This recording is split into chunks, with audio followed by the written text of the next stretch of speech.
A long time ago, people used to smoke meat, and they used to do it to preserve it, right? So that it wouldn't rot, so that it would keep on long voyages on ships, or however people used to travel back then.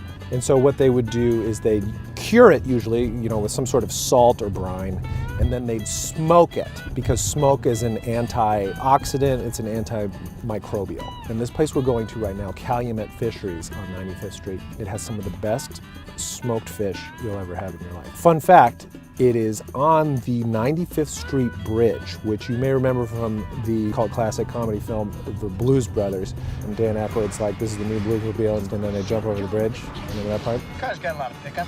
That's the bridge, and it's right there.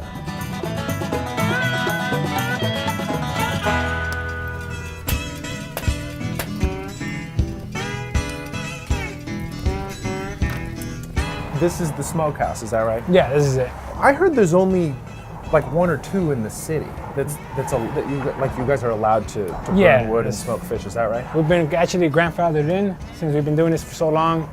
They just allow us to keep doing it. Oh, that's cool. Okay, and this place has been open since 1948? Yeah, same owner since 1948, but it's been open since 1920. Wow, that's amazing. So explain to me a little bit what we've got going on right here. So right now what I'm doing is cooking the fish. It's gonna take me about 5 hours to actually fully cook the entire fish that's in there. And then I need an additional hour to actually smoke it. And that's when I push the fire all the way to the back, put a lid on top, that way the fish doesn't get no more direct fire, which prevents it from overcooking. And then I close the doors. But there is certain fish that will smoke faster than other ones. Like whitefish takes only about maybe 4 hours, versus with a salmon, it takes 5 hours. Because salmon's a pretty high fat content, yeah, right? So it takes a lot longer to cook. And you got the heads up there too. Do people like them? Do people eat those? Yeah, they do. What a lot of people like to do is buy the heads to make a gumbo soup. Oh, nice. And it looks like there's a rub or some herbs or something on there. Oh yeah, that's pepper. Oh, that's just black pepper? Yeah, that's black pepper. I would recommend holding it down the middle. Yeah. And then the other hand, just chopping it straight down. Eat. Eye on the ball. You're not allowed to put this in. There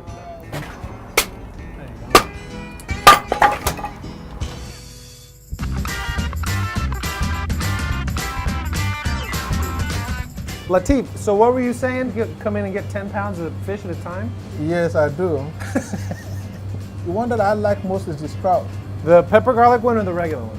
No, I get the regular one. The So regular. the pepper garlic one, I only do that when I just want to eat a little bit. But that is not easy for me to cook. It's going to be too much pepper because I have to add some pepper in my soup anyway. Should we eat some fish? Well, are you going to eat now? Are you hungry now? I'm sorry. I need to just pick up and go now because you gotta go. somebody. Okay. My wife is waiting in the car. Is she really? Yeah, she's right in the car, but she didn't know I'm a celebrity now. She must be wondering. Yeah. She must be wondering. No, what she's you're not going to be doing. wondering. She will know it's Carlos. She will think I'm just. Does your wife want to come? Does your wife want to come in? Oh no, you don't want her to come. She's going to be very shy. Okay. All right. Can I get a piece of the sturgeon and a piece of the trout, the garlic pepper? I'd like to try a chub. Okay. I would also like to try, of course, what was in the smokehouse, which is the salmon. Okay. So could I have a little piece of that too? Sure. That'd be great. Thank you. I don't like the way that guy's looking at me. This one right here? Well, that one seems a little angry. How about, you know what, that guy looks perfect. This one right here? Yes. Now I hear there's a special way to eat these chubs so I don't get fish bones in my throat. There is a special way. You have to be really careful. Sure. You basically want to get comfortable with him, so to speak. Can I get comfortable with your chub? Get comfortable with the chub. So it has like a split right down the middle. Okay. So you want to push on that, but you want to push the meat up. Okay. So now I'm going to try to do that on the other side. This one you have to flake down, but Flake- be very flake this careful. way? Right. Because you're at the rib cage now. Wow, it's like falling apart. Nice solid piece of meat. The texture is so smooth, and the smoke taste is really subtle. This is another question about the smoking. It does thoroughly cook the fish. Yeah, you still have a time limit on there. Yeah, it's About fully how cooked. long? We don't necessarily put like a lot of salt in it, but you have a good solid 10 days or so. 10 days. That's beautiful. This looks so good.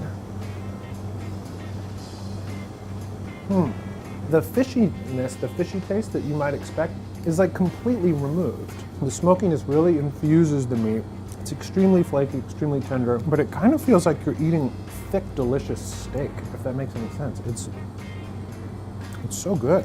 Pepper garlic, trout. Got a little piece toward the end here. Look at that. So now I'm gonna break off a chunk of this trout.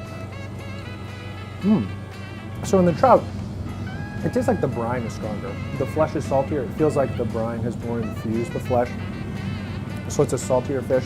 It has a little bit more of a fishier flavor than the salmon does. That's offset by the heavier use of garlic in it as well. But I really like this a lot.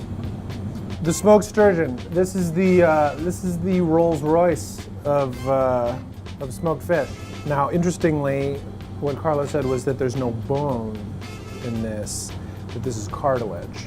I think can just be pulled out. I don't know if I'm doing this right, but it's kind of like a rib cage, and this is not what you want to eat. This is the no eat. I assume from there, I can just break myself off a piece of meat and eat it.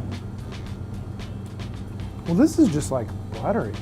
It's closer texture-wise, the flakiness of the salmon, than it is to the trout. But what it has that the salmon didn't have, this really creamy, buttery, melt in your mouth, big fat bomb. But this is really good. I can see why this is expensive and why people like it a lot. Well, I have to say that was some of the best smoked fish I've ever had in my life. I might have to throw these clothes away from hanging out by the smoker with Javier for too long, but it was totally worth it.